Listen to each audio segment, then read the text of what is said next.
जब भी हम लोग रिपब्लिक डे का नाम सुनते हैं तो हमारे दिमाग में कुछ गिनी चुनी चीजें आती हैं कि 26 जनवरी का दिन होता है, एक बड़ी सी सड़क पर इंडिया के कई सारे स्टेट्स की झांकियां निकलती हैं, फॉरेन कंट्रीज से कुछ चीफ गेस्ट्स आते हैं, इंडियन डिफेंस फोर्सेस की परेड होती है। सुबह के टाइम ये फंक्शन शुरू होता है और दोपहर तक ये सेलिब्रेशन खत्म भी हो जाता है। लेकिन आपको जान के हैरानी होगी कि रिपब्लिक डे तो सिर्फ 26 जनवरी को होता है, लेकिन इसकी सेलिब्रेशंस जो होती हैं वो 24 जनवरी से शुरू होकर 29 जनवरी तक यानी पूरे 6 दिन चलती हैं। तो आज की इस वीडियो में हम जानेंगे कि आखिर रिपब्लिक डे के पहले और रिपब्लिक डे के बाद क्या होता है, और इस बार का 2022 का रिपब्लिक डे पहले के सभी रिपब्लिक डे से इतना अलग क्यों है और खास क्यों है। तो सबसे पहले तो हम बात करते हैं इंडिपेंडेंस डे और रिपब्लिक डे की, क्योंकि कई लोगों को इन दोनों में कंफ्यूजन होता है। तो इंडिपेंडेंस डे हम बनाते हैं 15 अगस्त को, क्योंकि 15 अगस्त 1947 में भारत को अंग्रेजों से आजादी मिली थी। वहीं पे 26 जनवरी को हम बनाते हैं रिपब्लिक डे, क्योंकि 26 जनवरी 1950 को हमारा संविधान लागू हुआ। तो बात करते हैं कि इस बार का रिपब्लिक डे पहले के सभी रिपब्लिक डे से अलग क्यों है और खास क्यों है। 2021 तक जितने भी रिपब्लिक डे होते थे उनकी सेलिब्रेशंस 24 जनवरी को शुरू होती थी और 29 जनवरी को खत्म हो जाती थी, यानी 6 दिन चलती थी। लेकिन साल 2022 से जितने भी रिपब्लिक डेज होंगे उनकी सेलिब्रेशन 23 जनवरी से शुरू होगी और 29 जनवरी को खत्म होगी, यानी पूरे 7 दिन चलेगी। इसके पीछे कारण यह है कि लास्ट ईयर सरकार ने डिसाइड किया था कि 23 जनवरी को पराक्रम दिवस के नाम से सेलिब्रेट किया जाएगा हमारे देश के महान फ्रीडम फाइटर नेताजी सुभाष चंद्र बोस की याद में। उनका जन्मदिन भी 23 जनवरी को ही आता है। तो इस वजह से सरकार ने डिसाइड किया कि रिपब्लिक डे के सेलिब्रेशंस में हम 23 जनवरी को भी इंक्लूड कर लेंगे। असल में पिछले कुछ टाइम में सरकार ने ऐसे कुछ दिन चुने हैं जिन्हें किसी स्पेसिफिक रीजन के लिए सेलिब्रेट किया जाएगा। फॉर एग्जाम्पल जनजातीय गौरव दिवस, जो कि 15 नवंबर को मनाया जाता है।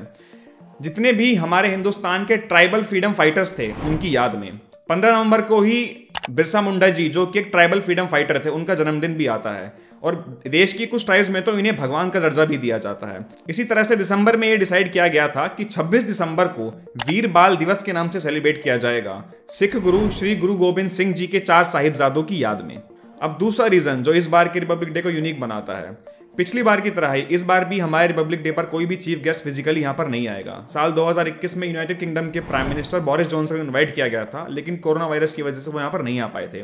इस बार एक्सपेक्टेड था कि सेंट्रल एशिया के कंट्रीज के हेड्स यहां पर आने वाले हैं, जो पिछले कुछ दिनों तक डिसाइडेड था आएंगे, लेकिन बिकॉज ऑफ कोविड ये फिर से कैंसिल कर दिया गया है उनकी विजिट को। इससे पहले पास्ट में सिर्फ 4 बार ही ऐसा हुआ है कि रिपब्लिक डे में कोई चीफ गेस्ट नहीं आया।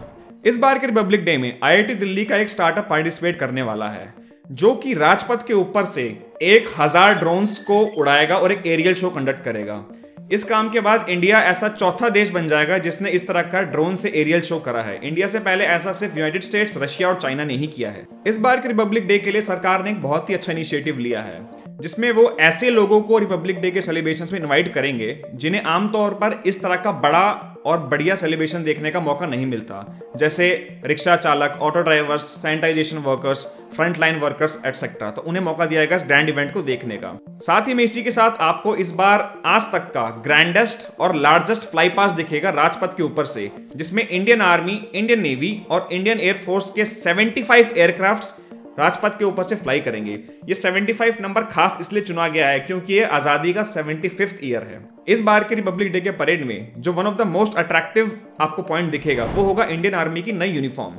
असल में 15 जनवरी को जब इंडियन आर्मी डे सेलिब्रेट करते हैं तो इंडियन आर्मी ने अपनी नई यूनिफॉर्म डिस्प्ले करी थी। ये uniform actually United states of America की आर्मी की यूनिफॉर्म से इन्फ्लुएंस्ड है। जो पुरानी यूनिफॉर्म थी इंडियन आर्मी की, उसमें खाली शर्ट्स होती थी और एक ट्राउजर्स होते थे, लेकिन इस बार जो नई यूनिफॉर्म आई है इसमें अंदर टी शर्ट होती है और बाहर से एक शर्ट होती है, और इस शर्ट को ट्राउजर्स के अंदर दबाना भी नहीं पड़ता। ये शर्ट और यूनिफॉर्म जो है ये कंपैरेटिवली पहले की से काफी ज्यादा कंफर्टेबल है। इसमें डिजिटल पैटर्न्स हैं जो कि किसी भी तरह के टेरेन में कैमोफ्लेज करने के लिए यूज किए जा सकते हैं। इस नई यूनिफॉर्म को बनाया है national institute of fashion technology ने। काफी सारे सैंपल डिजाइन किए गए थे, उसमें से फाइनली ये पर्टिकुलर डिजाइन चूज किया गया था। 75 साल में ऐसा पहली बार होने वाला है कि रिपब्लिक डे के सेलिब्रेशन सुबह 10 बजे नहीं बल्कि 10:30 बजे शुरू होंगी।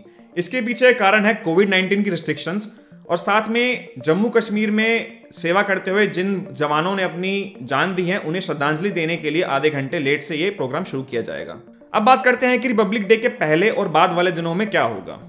तो 23 जनवरी यानी पराक्रम दिवस को एक फंक्शन ऑर्गेनाइज किया जाएगा जिसमें प्रधानमंत्री ऐसे लोगों को और ऐसे संस्थानों को सम्मानित करेंगे जिन्होंने डिजास्टर मैनेजमेंट के फील्ड में एग्जाम्पलरी सर्विस दी है। जिन लोगों को सम्मानित किया जाएगा उन्हें 5 लाख रुपए कैश प्राइज दिया जाएगा और जिन संस्थानों की यहां बात हो रही है उन्हें 51 लाख रुपए कैश प्राइज दिया जाएगा। आगे 24 जनवरी को फुल ड्रेस मिलिट्री रिहर्सल होता है राजपथ पे। इस दिन किसी भी आदमी को राजपथ के आसपास आने नहीं दिया जाता सिवाय उनके जो प्रैक्टिस कर रहे हैं। आपको मैं याद दिला दूं कि 24 जनवरी वही दिन है जब 1950 में इंडियन कॉन्स्टिट्यूशन की 2 कॉपियों पे साइन किया गया था। एक थी हिंदी में, दूसरी थी इंग्लिश में। अगले दिन 25 जनवरी को 2 मेन इवेंट्स कंडक्ट किए जाते हैं।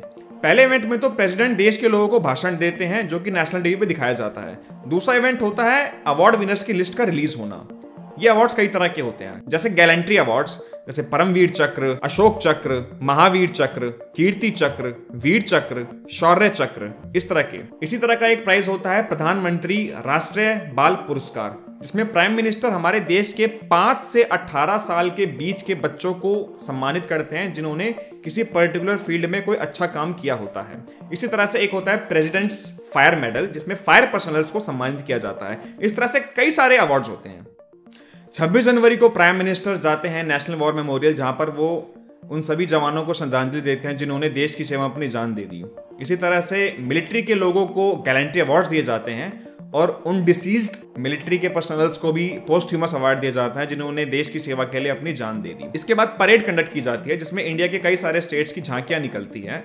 इस बार की परेड में आपको दिखेगा 12 स्टेट्स और यूनियन टेरिटरीज और 9 यूनियन मिनिस्ट्रीज की झांकियां निकलने वाली हैं। इन 12 स्टेट्स में आते हैं अरुणाचल प्रदेश, हरियाणा, छत्तीसगढ़, गोवा, गुजरात, जम्मू कश्मीर, मेघालय, त्रिपुरा, पंजाब, उत्तराखंड और उत्तर प्रदेश।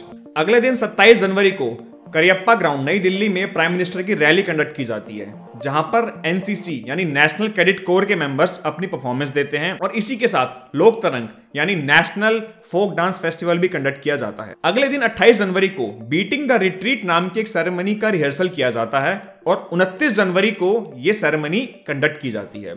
तो ये बीटिंग द रिट्रीट क्या है? असल में beating the retreat ceremony Republic day की सेलिब्रेशन को एंड करता है।